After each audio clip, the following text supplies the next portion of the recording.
Governar é uma questão de tempo para quem aprender a andar aliançado. E hoje, quando eu estava à tarde orando e preparando a palavra, o Senhor me mostrava em espírito que descia sobre esse lugar coroas de autoridade. Eu vou repetir porque vocês não ouviram. Descia sobre a cabeça de vocês, não era uma, descia sobre a cabeça de vocês coroas de autoridade sobre a vida de vocês, né?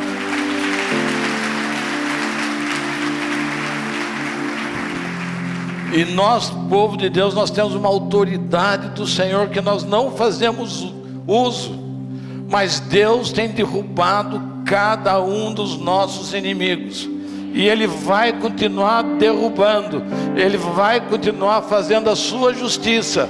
A vitória é certa para o povo de Deus, para aqueles que andam no seu caminho.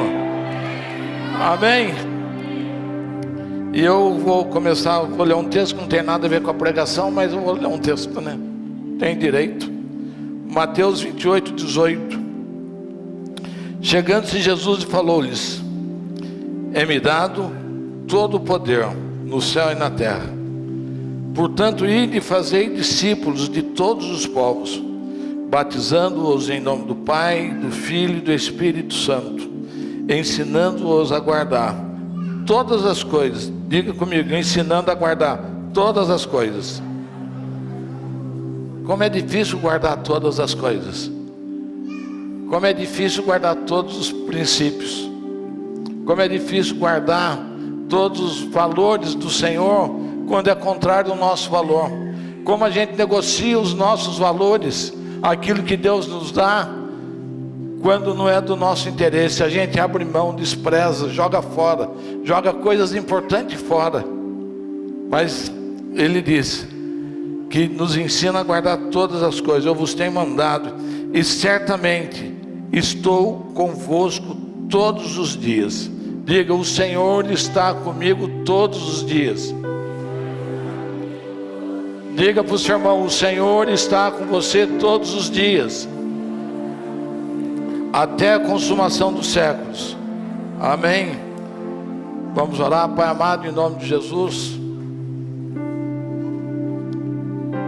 queremos ser sensíveis à Tua voz. Aquilo que o Senhor quer construir. Embora, Pai, a palavra é a mesma no período da manhã, mas as pessoas são outras, as necessidades são outras. E que o Senhor possa, nesse tempo do sobrenatural, invadir o coração de cada pessoa e experimentar e viver nessa dimensão. Obrigado, Pai, por aquilo que o Senhor construiu durante todo esse mês de novembro. O quanto o Senhor nos ensinou. Obrigado, Pai, eu te peço, em nome de Jesus. Amém. Amém. E nós estamos findando o mês de novembro, o qual o Senhor nos inspirou, né, que esse mês fosse a revelação do sobrenatural. E esse mês esteve sob a responsabilidade dos mestres. Estudaram, prepararam os estudos, né? Foi muito legal. E Hebreus, capítulo 1, verso 3, diz: o Filho do resplendor da sua glória, e é expressa a imagem da sua pessoa, sustentando todas as coisas pela palavra do seu poder. Né? Nós começamos hoje ministrando, recebendo uma palavra sobre isso, que a palavra do Senhor nesta noite é para quebrar, para derrubar, para destruir, né, sofismas, nas nossas vidas. E o sobrenatural é a materialização da sua palavra. Vou repetir. O sobrenatural é a materialização da sua palavra. A palavra é liberada no espírito e é materializada no físico. Deus falou, Ele fez toda a terra baseada apenas na sua palavra. Ele transformou em algo material aquilo que era apenas a sua palavra. Nós podemos ver em Gênesis, lá no capítulo 1, tudo acontecendo pelo poder da palavra. A única coisa que não aconteceu pelo poder da palavra somos nós. A única coisa que Deus manufaturou, que Ele pôs a sua mão, somos nós. Nós somos os únicos edificados, construídos pela mão de Deus. Nós não somos qualquer um, né? Ele nos pegou, foi moldando. Para uns Ele pegou um pouco mais de barro, fez mais barro aqui, né? A outros estavam com cabelo, Ele tirou o cabelo de outros. Ele foi manufaturando cada um, né? Deu uma impressão digital para cada um. Ele foi construindo tudo pela sua palavra. E a palavra expressa a glória de Deus e a sua autoridade. Não tem nada mais forte do que a palavra de Deus, a sua autoridade. Quando Ele expressa a sua autoridade, tudo se move. Nada resiste à força, o poder da sua palavra. O centurião romano, vocês lembram dele? Ele conseguiu entender isso. Quando ele está com Jesus, ele fala: Senhor,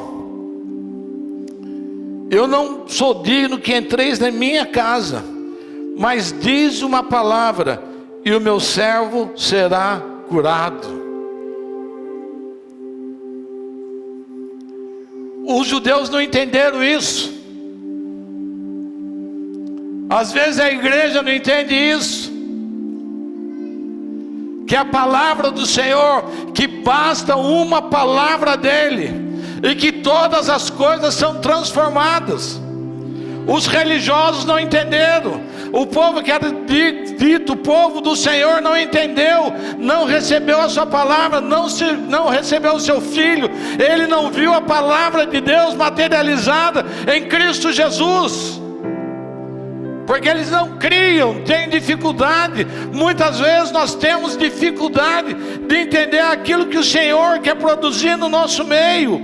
Aquele centurião entendeu a força e o poder da palavra. Porque tudo que acontece na nossa vida é pelo poder da palavra. Eu não sei o que Deus quer construir hoje. Eu não sei o que Ele quer fazer da minha vida hoje. E eu não estou vendo nada, mas eu sei que Ele vai mexer em vidas nessa noite. Porque Ele liberou uma palavra nessa direção. Pode ser uma noite de milagres, pode ser uma noite de conserto, pode ser uma noite de alinhamento. Alguma coisa vai se passar. Porque Ele liberou uma palavra. Ele deu uma visão dizendo, embora vocês não recebam, mas Ele deu uma visão descendo sobre a vida de vocês, coroas de autoridade. Isso é uma mudança de estado de vida. Isso é uma mudança de situação. Isso é um tratamento de vitória para a sua vida. Entendam isso. Olha, dá vontade de pedir para vocês, pelo amor de Deus, recebam a palavra do Senhor, receba aquilo que Ele tem para a sua vida. Acorda, desperta.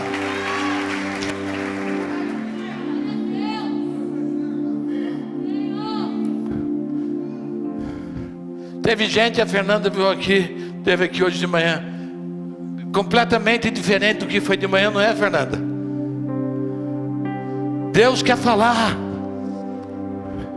Deus quer falar com essa massa que está aqui, que não consegue entender, não consegue alinhar.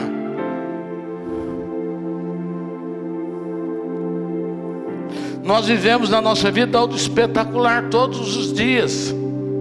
Todos os dias. a vida, o cosmos. Tudo é sobrenatural. Deus te sustenta em pé. Deus nos faz através da lei da gravidade, com o pezinho no chão. Tem controle das coisas, os aviões voam. Tudo isso numa atmosfera que envolve toda a Terra, a lei da gravidade.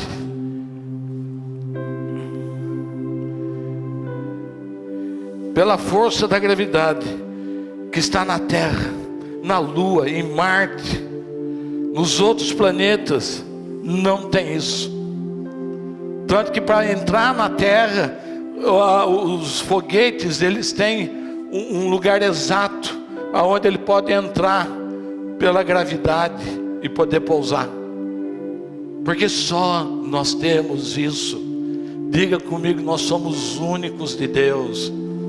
Em todo o cosmos nós somos os únicos de Deus. Tudo isso foi criado para nós.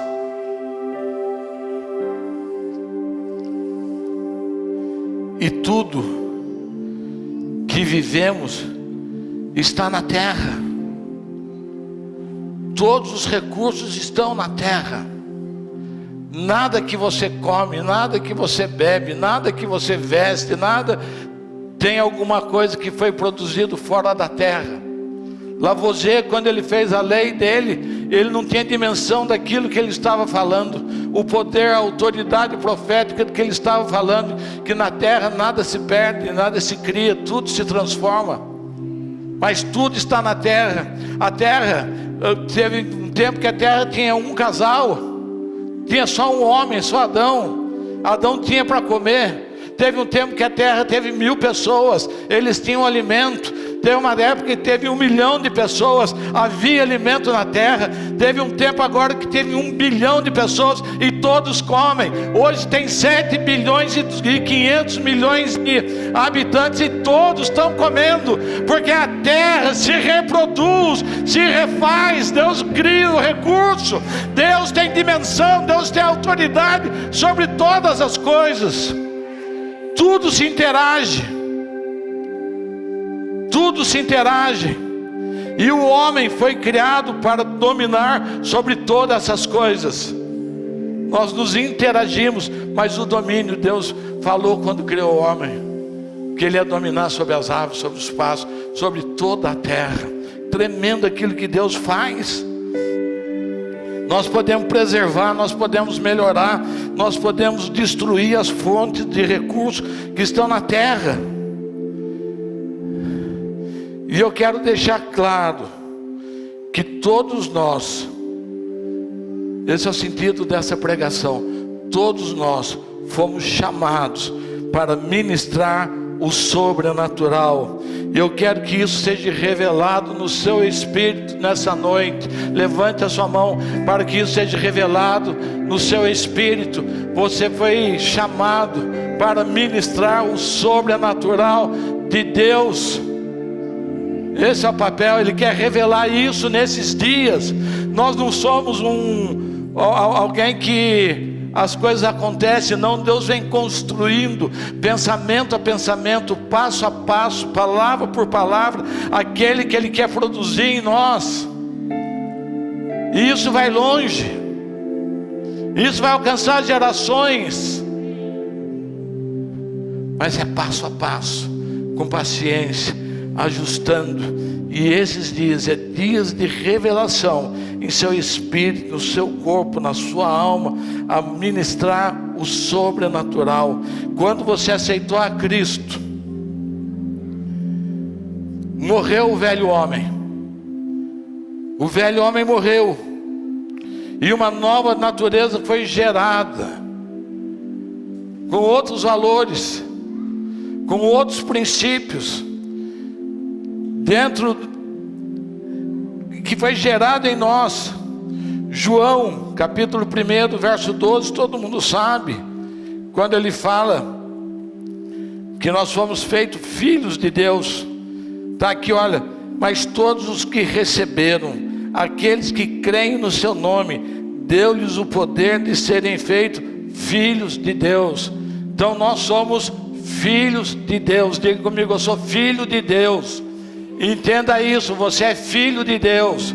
Você não é mais criatura, você não é rebanho, você não é ovelha, você é filho de Deus. Diga comigo, eu sou filho de Deus. É esse entendimento que nós precisamos que as pessoas tenham, que nós somos filhos de Deus, filhos nascidos não do sangue, nem da carne, nem da vontade da carne, nem da vontade do homem, mas da vontade de Deus. Eu existo porque Deus foi da sua vontade me alcançar, foi da vontade de Deus alcançar você aonde você estava, foi da vontade dele me alcançar aonde eu estava, na situação que estava, no estado que estava. Quantos de nós fomos alcançados por ele no momento de caos da nossa vida,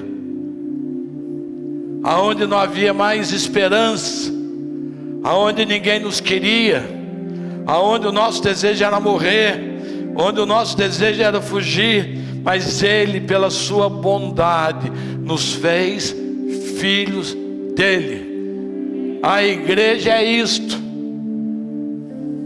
Nós não somos mais gentios, nós não somos mais ímpios, nós não somos judeus, nós somos a igreja, os filhos de Deus. E com isso o Espírito Santo vem e faz morada em cada um de nós, e ele traz consigo um pacote. Ele traz consigo os dons espirituais, 9 dons. Ele traz consigo o fruto do Espírito. São pacotes que vieram juntos quando nós aceitamos a Cristo. E isso vai sendo trabalhado, isso vai sendo construído dentro de nós, e nós vamos aprendendo a conviver com isso. Mas infelizmente a gente tem aquela mania que a gente quer que alguém faça por nós. Nós não entendemos que Deus nos dá os dons, nos dá os frutos para manifestar sobre a vida do outro, sobre a vida do próximo. Nós não somos o centro da terra, nós não somos alvo de adoração, nós somos filhos de Deus. E nós recebemos todo esse pacote espiritual para servir e não para transformar no benefício próprio. Outro dia eu estava ouvindo um testemunho de um psiquiatra, e ele é intrigado. Ele confessou: eu sou intrigado, eu não entendo como que a gente atende uma pessoa, passa um tempo, aquela pessoa não tem jeito, passa uns dias, aquela pessoa volta e fala: olha, doutor, não quero tomar mais nada, não dá nada, estou curado, porque eu encontrei Jesus, porque eu recebi uma palavra e eu fui curado, e eu fui liberto. Eu não preciso mais de Lexotan, eu não preciso mais de Gardenal, eu não preciso de nada. Hoje eu durmo tranquilo. Eu não preciso mais da maconha, eu não preciso mais da cocaína, eu não preciso mais da depravação. Eu fui curado, eu não sou mais compulsivo em nada, porque ele me curou. E aquele psiquiatra fala: aí tem algo que eu não entendo, é algo sobrenatural. É algo sobrenatural. Nós andamos num ambiente sobrenatural, mas parece que essa palavra escapa da nossa mão.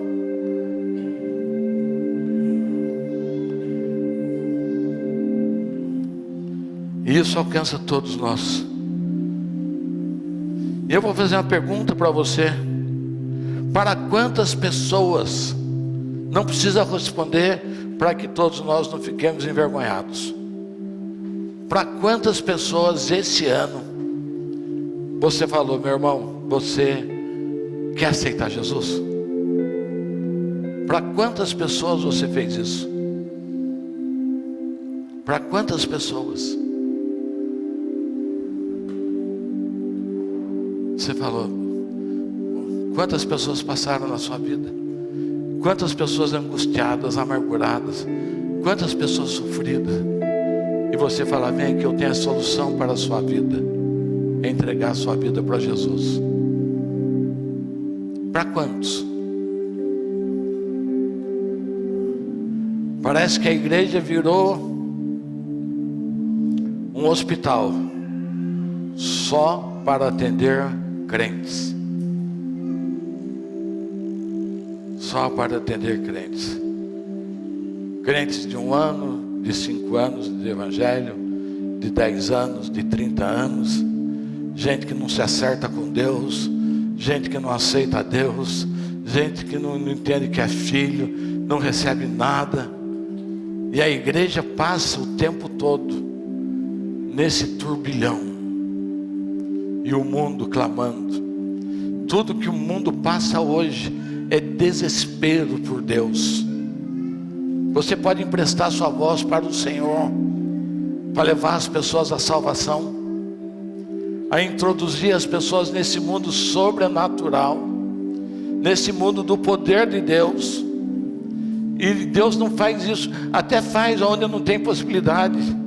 Quantos aqui está trabalhando com pessoas que do seu lado nunca ouviu uma palavra sua de esperança? Nós somos mensageiros da esperança, nós somos agentes da salvação, nós somos habilitados para a cura divina, nós somos habilitados para a libertação das pessoas, de tirar os demônios do corpo, de quebrar as cadeias, de levar a luz. Mas a gente passa ano e vem ano do mesmo jeito.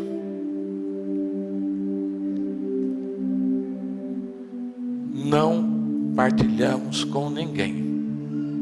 Egoísmo puro. E as pessoas estão desesperadas. E só se nós olharmos para a manifestação do sobrenatural na Bíblia, nós vamos ver 2 condições para que isso seja ministrado. A primeira condição para o sobrenatural é a obediência. Não fique arrepiado. Eu não vou cobrar de você obediência. Essa palavra é algo terrível. Dói mais do que xingar a mãe. As pessoas se ofendem mais quando você fala que é necessário ser obediente do que xingar a mãe. Mas é uma condição de Deus para que você experimente o sobrenatural. Não é obediência aos homens que eu estou falando, obediência a Ele. E às vezes Ele coloca o homem entre Ele e a pessoa com quem Ele quer ministrar. Alguns Ele fala direto, mas às vezes Ele usa o homem. Usa a sua boca, usa a sua boca, usa a sua boca, usa a sua boca, para que isso seja alcançado. E o outro é fé. Sem fé é impossível agradar a Deus. Não tem jeito, porque as coisas de Deus são muito loucas. Deus do nada faz tudo. Deus muda uma situação da noite para o dia. Deus pega uma empresa quebrada e restaura da noite para o dia. Deus pega uma criança com coágulo no cérebro depois de um acidente, e no mesmo dia cura essa criança e restaura esse coágulo. Nós estamos aqui falando, ministrando, e Deus está trabalhando, está dando ordem aos seus anjos lá. Por que nós fazemos isso? Por causa da fé. A fé nele, no seu poder. E quando nós olhamos para os milagres, quando nós olhamos para o sobrenatural, nós encontramos principalmente essas 2 palavras: obediência e fé. Você acha que Deus não vai honrar a sua fé? Você acha que Deus não vai honrar a sua fé? Você acha que Deus está alheio àquilo que Ele está construindo na sua vida? Que Ele não está vendo a sua luta para querer ser fiel a Ele, ao seu propósito? Deus está vendo, e Deus age. As coisas não são como as pessoas pensam. A Bíblia diz que nós seremos julgados por cada palavra que sai da nossa boca. E nós vamos ver alguns casos. Você pega Abraão, conhecido como o pai da fé, Gênesis 12, 1, 2. Primeiro, ele foi obediente ao envio. Deus falou para ele: sai da sua terra, sai da sua parentela, da casa do teu pai, da tua mãe, e vai para a terra que eu te mostrarei. Deus não disse para Abraão qual era a terra. Deus apenas falou: sai. Deus estava construindo algo a favor de Abraão. Apenas disse: sai, e eu te mostrarei. Ou seja, durante o caminho, Deus nos entrega palavras proféticas que nós não entendemos, mas durante o caminho Ele vai se revelando, passo a passo, a cada dia. Parece que está andando e Ele trabalhando. Você vai entendendo. Nossa, aquela palavra profética. Abraão falou: nossa, o Senhor falou. Quando ele chegou perto da terra, falou: essa terra. E ainda fala mais para ele: farei de ti uma grande nação, e te abençoarei, e teu nome serás uma bênção. Então Deus tira da terra, manda ele andar, mas lança uma promessa sobre ele. Aquele homem se torna o pai da fé, por causa da sua obediência. E Deus ainda fala mais para ele: será pai de nações. Como é duro quando você recebe uma palavra aqui, que você está numa fábrica de milionários, não é? Mas o que eu tenho para ser um milionário? O que eu estou produzindo para isso? É a história de Abraão. O que Abraão via para ser pai de nações? Não tinha filho. Abraão não tinha um exército. Abraão não tinha como tomar na força uma nação. Mas Deus falou: você será pai de nações. Abraão não tinha nenhuma condição natural. Quantos de nós não temos nenhuma condição natural? Eu sou o primeiro deles. Vivo pela graça dele. Vivo pela graça dele. E graças a Deus Ele gosta dessa turma que não tem nada. Viver ou morrer, perder ou ganhar, né? E por 25 anos Abraão creu. 25 anos. Você vai ser pai, então tá bom. Quanto vai custar? 25 anos. 25 anos. Ele deitando uma mulher que já não tinha mais a ovulação, já não tinha mais as regras, mas ele teve fé, ele foi obediente por todos os dias. Imagine quantas vezes ele falou para Sara: Sara, vamos hoje. Sara, pode ser hoje, vamos lá, vai ver que Deus vai aliviar meu sacrifício, né? 25 anos, ele creu.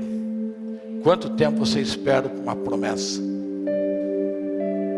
Quanto tempo você espera para que Deus cumpra na sua vida? Não tem nada a ver com o assunto, mas ontem eu fiz uma conta de quanto o nosso coração bate durante a nossa vida. Alguém tem noção disso? Você tem que ter obrigação de saber. Na ponta da língua, está fazendo 5º ano de medicina. Quantas vezes um coração bate durante a vida? Quem dá um chute aí? Em torno de 60 milhões de vezes. Essa maquininha aqui todo de... Quantos litros de água o seu rim filtra durante a sua vida? Você imaginou que máquina sobrenatural que nós somos? Que nós somos mantidos? Pronto, acabou aqui, porque isso não tem nada a ver com nada. Só para dizer que é sobrenatural. Então você sabe que o seu coração... E agora uma turma quer dizer que o coração tem tempo de validade. Quando chegar em 60 milhões, para. Eu já joguei o meu odômetro fora, não quero mais contar. Nos seus 76 anos de vida, né? O segundo caso, Moisés foi obediente ao envio, com 80 anos. Com 80 anos ele vai Deus fala para ele: vai e liberta o meu povo das mãos do faraó. Você imaginou, depois de 80 anos, com a vida acomodada, com a história parada, aparece Deus e fala: eu vou te enviar.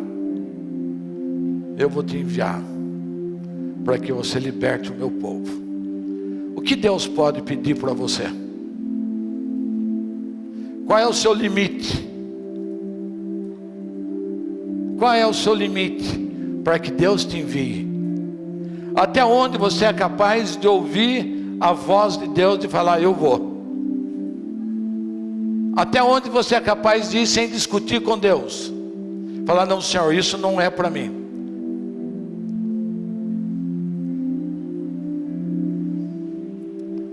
E ele, com 80 anos, vai e enfrenta o faraó.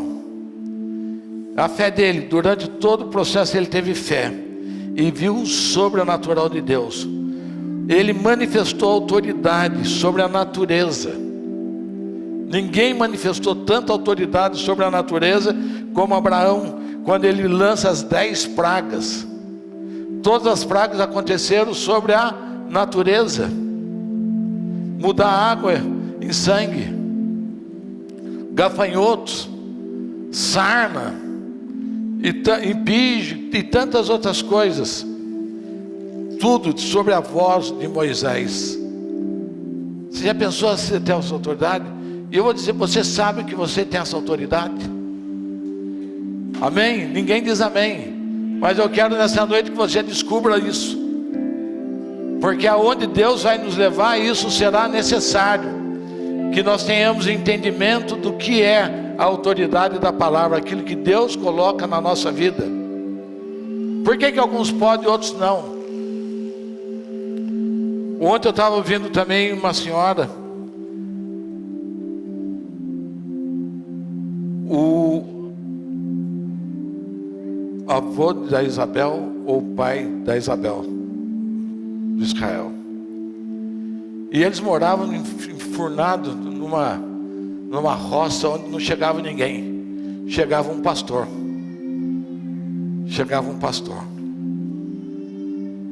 E aquele homem, o avô, o pai, não sei o que era, falou: se esse pastor vier aqui de novo, o pastor é de cavalo, eu vou matar o pastor. Vou dar uma surra no pastor.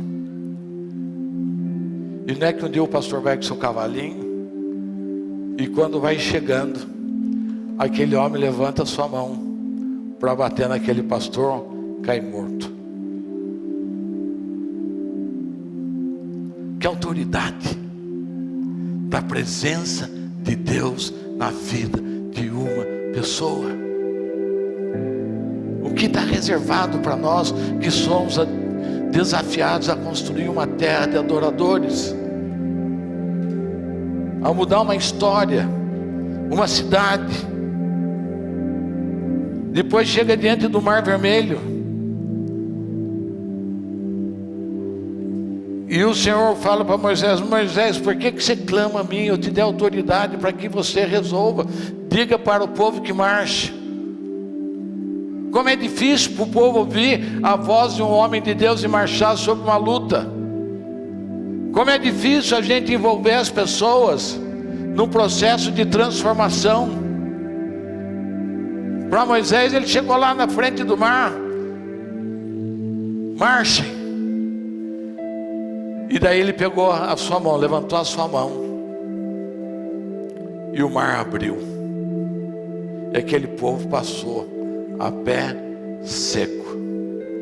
Deus teve o controle do tempo que o mar deveria ficar aberto. Quando eles estavam chegando os inimigos, o mar se fechou e acabou com os inimigos do povo de Deus numa fechada de mar. E a gente fica horrorizado com isso. Quantas vezes Deus faz isso a seu favor? Muda a história, muda as figuras, muda as estratégias, muda o lugar, mas Deus continua preservando o seu povo. Deus continua nos livrando dos faraós da vida. Deus continua mandando o mar abrir para que a gente passe. Deus é capaz de mudar uma lei de uma nação por causa de uma pessoa. Você crê nisso? Eu não acredito muito quando vocês falam amém, mas... Outro caso, os 3 reis, no meio do deserto de Edom, andando 7 dias, acabou a água, acabou a comida. Qual é a alternativa? Chama o profeta. Chama o profeta. E lá foi o profeta Eliseu. Pediu, me traz uma harpa. E começou a falar para eles: nem vento nem chuva. Nem vento nem chuva. Eu vou trazer água. Façam as covas no meio do deserto. Eles estavam no deserto. Você já imaginou você 7 dias, não tinha mais água, não tinha mais alimento? Qual que é a palavra de Deus? Faça covas. Porque Deus já sabe o que vai fazer. E ele falou: nem vento nem chuva. Eu vou trazer a água por um meio sobrenatural. E ele trouxe a água pelo meio do deserto de Edom. Você pode ler a sua história. Quantos de nós aqui não está vendo nem vento nem chuva? E ele está falando: continua a cavar as covas, continue a servir, continue a trabalhar, mantenha a sua alegria. O nosso Deus é o Deus que dá a vitória. Não desista, não para no caminho, não pare, não pare. Ele vem, a água vem, Ele corta o caminho, Ele faz o sobrenatural. É esse Deus que nós servimos. Não é um Deus de templos, não é um Deus de prédio, não é um Deus de denominação. Ele é o nosso Deus, Senhor Todo-Poderoso do céu e da terra.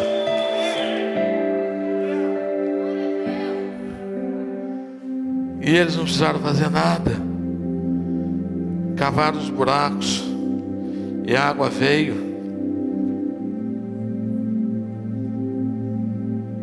Quando Deus libera uma palavra, é porque Ele já está trabalhando a seu favor. Repita comigo: quando Deus libera uma palavra, Ele já está trabalhando a meu favor. Repita isso, que você não está convicto disso. Quando Deus libera uma palavra, é porque Ele já está trabalhando a seu favor. Então quando o profeta fala, você ouça, porque é Deus trabalhando a seu favor. Ele está dizendo: eu vou fazer algo. Eu vou fazer algo. Mas nós temos dificuldade em crer, porque nós queremos ser o centro de todas as coisas, e nós queremos ser o centro do tempo de Deus.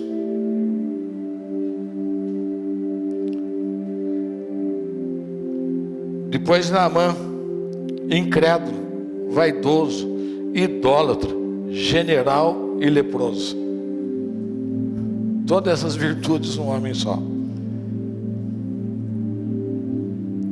E uma menina que trabalhava na sua casa fala para aquele general: general, a cura seria possível se o senhor estivesse na frente do meu profeta.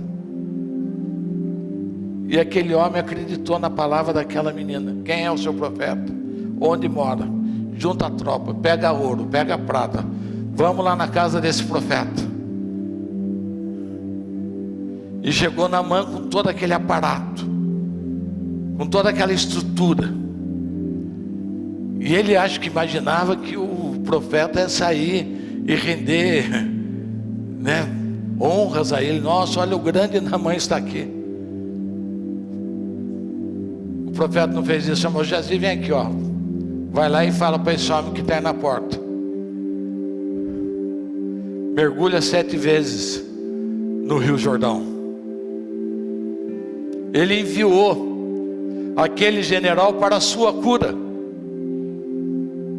E aquele general obedeceu aquele profeta. Torceu um pouco o nariz, porque esse rio, porque outro rio. Mas ele foi. E ele foi curado. Porque às vezes ou você faz ou você morre. Deus nos coloca nessa situação. Ou a gente tem a ousadia de crer no que Ele está falando. E foi o que Naamã fez. E Naamã saiu curado, recebeu autoridade. Então o sobrenatural de Deus funciona desse jeito. obediência e fé, obediência e fé. Jesus, o enviado do Pai, por 3 anos e meio, Jesus realizou mais milagres do que todo o Antigo Testamento. Sozinho, ele realizou mais milagres do que todo o Antigo Testamento. Pode contar. E de onde que eu tirei isso? João 21, 25. Olha lá o que diz. Jesus fez muitas outras coisas. Se cada uma delas fosse escrito, cuido de que nem ainda o mundo todo poderia conter os livros que seriam escritos. Diga aleluia mesmo. Ele passou 3 anos e meio ensinando para os seus discípulos o sobrenatural, os milagres. Os discípulos não fizeram nada, apenas ficaram esperando e vendo, até que seu dia chegasse. E Jesus operou mais milagres do que todo o tempo do Antigo Testamento. E ele nos deixa um legado. João 14, 12. Qual é o legado que ele deixa? Em verdade vos digo, que aqueles que creem em mim, também fará as obras que eu faço, e as fará maiores do que essa, porque eu vou para o Pai. Ele nos dá um legado daquilo que estava nele, veio sobre nós. Levante a sua mão e receba o que Jesus enviou sobre a sua vida. Receba isso, põe em prática isso na sua vida. Ele falou: eu vou, mas você vai fazer. Há um poder sobrenatural na sua vida, há um poder na sua vida para operar milagres. Esse é o papel da igreja o tempo todo. O papel da igreja é libertar as pessoas. Jesus deixa esse legado. E ele reconhece, ainda nessa hora, João 14, 15 ao 21, 14, 15 ao 21, e se me amais e guardareis os meus mandamentos, eu rogarei ao Pai, e Ele vos dará outro Consolador para que esteja convosco sempre, o Espírito da verdade que o mundo não pode receber. O que você tem o mundo não pode receber, porque não o vê nem o conhece, mas vós o conheceis, pois habita convosco e estará em vós. Ele está dizendo: o Espírito Santo é diferente de mim, porque eu vou voltar para o Pai, mas o Espírito Santo, o Consolador, aquele que inspira todas as coisas, aquele que traz os dons espirituais, está habitando em você. E ele diz lá no verso 20: e naquele dia conhecereis que eu estou em meu Pai, e vós em mim, e eu em vós. O que ele está dizendo? Uma perfeita integração entre o homem e a Santíssima Trindade. O Pai nele, ele no Pai, ele em nós e nós nele. Então nós estamos ligados nele, nós fazemos parte dele. E ele reconhece o tempo todo que o Pai o enviou. E ele repete isso, ele envia os seus discípulos, ele sopra o Espírito Santo. E ele fala: eu vos envio. Eu vos envio. Qual é o papel da igreja? É enviar. Qual é o nosso papel como pais? É enviar. E as pessoas querem ficar dando cabeçada aí o tempo todo, porque ninguém me envia. Você não entende que quando você é enviado, a responsabilidade é dividida com quem te enviou. Não é para dar satisfação. Eu não preciso saber da vida de ninguém, porque eu dou conta da minha vida. Mas quando eu entendo a importância do envio, quando eu saio, os meus filhos me enviam, mas não envio como filho, envio na autoridade apostólica, na autoridade ministerial, e eles dividem comigo a responsabilidade da onde eu estou indo. Eu nunca estou sozinho. É isso, as pessoas não entendem, o diabo engana as pessoas. Nós não queremos isso, entenda isso, pelo amor de Deus. Tem gente sofrendo, tem gente dando cabeçada, tem gente fazendo burrada na vida, porque não aceita.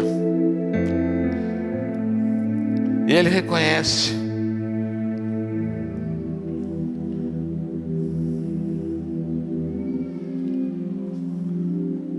Nós precisamos ter uma mente renovada. Mente renovada. Quando Paulo fala em Romanos 12:2, renovai a sua mente, renovai o seu entendimento. A nossa dificuldade tem sido essa, renovar o nosso entendimento. O que o Senhor quer renovar em você? Ele quer renovar em você a sua identidade. Ele quer renovar em você o entendimento de quem é Ele. É isso que Ele quer renovar, para que você conheça o que é boa, a perfeita e agradável. É boa, agradável e perfeita. Quanto mais nós entendemos isso, quanto mais nós avançamos isso, maior é o nível de sobrenatural. Uma coisa é entender a boa, uma coisa é entender a agradável, outra coisa é entender o que é perfeita vontade. A gente lê todo o texto corrido e fala tudo a mesma coisa. É apenas Deus que Ele é prolixo. Para dar uma ordem, Ele fala 3 palavras. Não, Ele é objetivo. São 3 coisas: boa, perfeita e agradável. Nós vamos renovar a nossa mente constantemente, saber que para que nós fomos criados, o que Deus quer produzir. Eu quero que você saia daqui hoje pensando nisso. Eu quero ativar você nessa noite.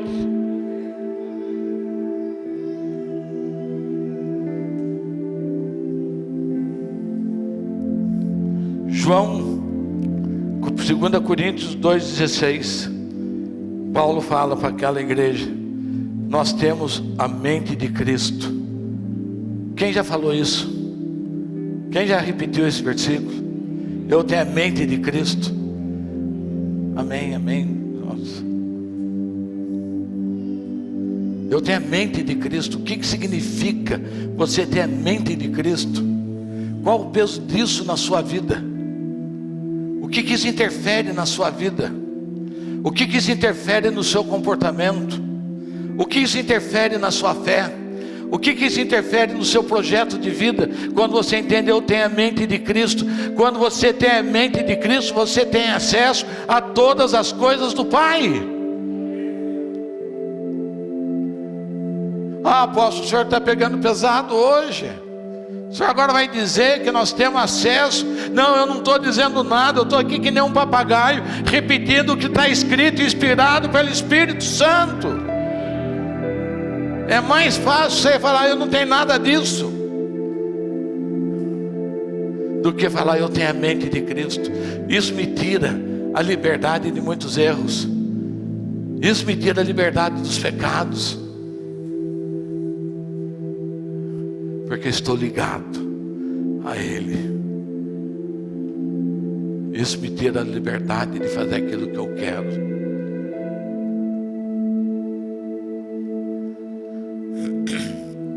Isso nos leva à plenitude do entendimento de quem somos nós. Quando você diz eu tenho a mente de Cristo, você está declarando a plenitude do entendimento de quem somos nós. Isso nos leva num outro nível, numa outra condição, numa outra esfera de vida.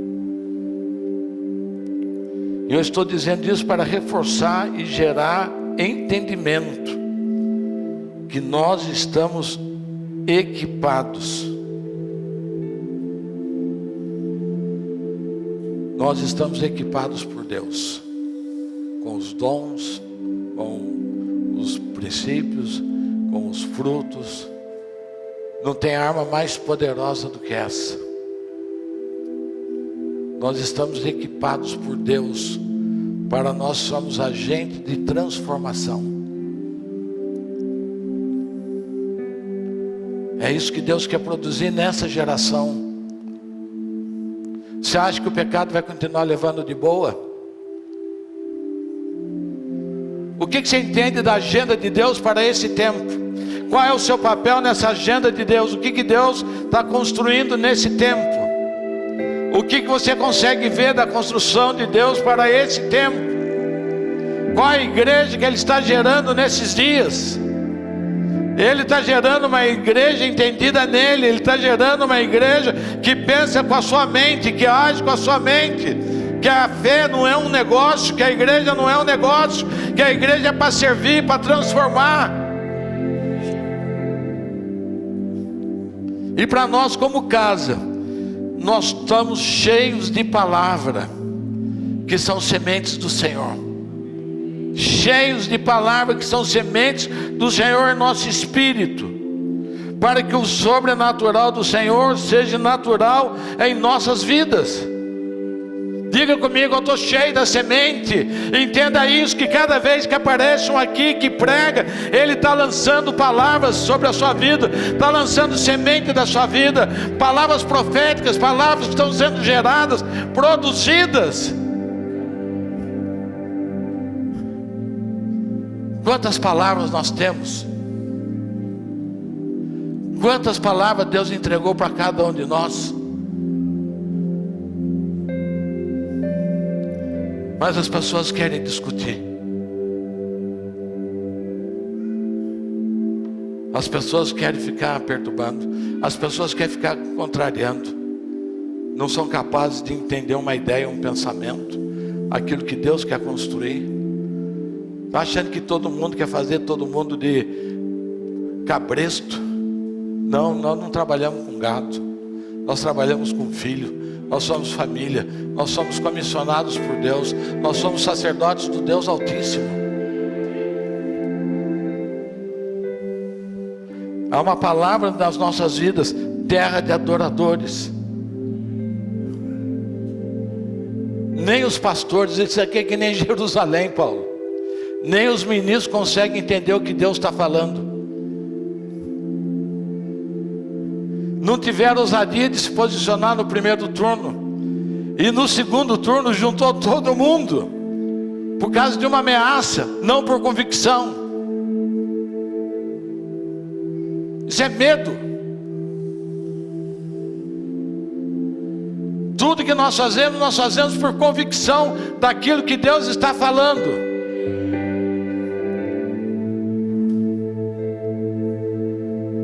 Deus diz que essa terra é uma terra de adoradores. Sabe quem ressuscitaram hoje? A falsa grávida. Não, Taubaté não é a terra da falsa grávida. Taubaté é terra de adoradores. Deus está produzindo algo nessa terra que será conhecido. Não importa quanto vai custar, não importa quais são os dias. O que importa é que os meus netos vão viver nessa terra, terra de adoradores, que nós fomos alicerce. Mas quem crê, né? Quem dá sua vida para construir isso, não se constrói com dinheiro. Para construir uma terra de adoradores se constrói com preço de vida, porque é viver no padrão que Deus quer construir, que diminui o índice de drogados, índice de violência, índice de tudo. A presença do Senhor será visível em qualquer lugar nessa cidade. Eu não sei se vai ser hoje, se vai ser amanhã, mas vai ser uma realidade. Há uma palavra de Deus sobre nós, fábrica de milionários. Você vê, tem 3 améns, Kiko. 3 améns. Eu estou falando do poder de uma palavra. Vocês não estão vendo. Vocês não estão vendo o que está acontecendo. Vocês não estão vendo. Vocês não estão vendo o que está acontecendo na vida de umas pessoas. Vocês não estão vendo aquilo que Deus está construindo. Vocês não estão vendo aquilo que Deus está edificando, porque é tudo no silêncio. Não se fala, não faz nada. Mas Deus está construindo. Os primeiros milionários vão começar a aparecer. E não é... A gente acha que Deus precisa nos dar uma ideia mirabolante. Nós não conhecemos a Deus. Nós achamos que precisa de dinheiro, porque nós não conhecemos a Deus. Deus coloca uma ideia na sua cabeça, e você começa a construir, a fazer, porque não seria justo da parte de Deus Se ele desse apenas para aqueles que têm conhecimento, assim como é o sobrenatural, não seria justo da parte de Deus se ele derramasse isso só sobre os teólogos. Não, Deus derrama sobre todos os seus filhos. Cristo morreu por todos nós. Então tudo que é dele está sobre nós.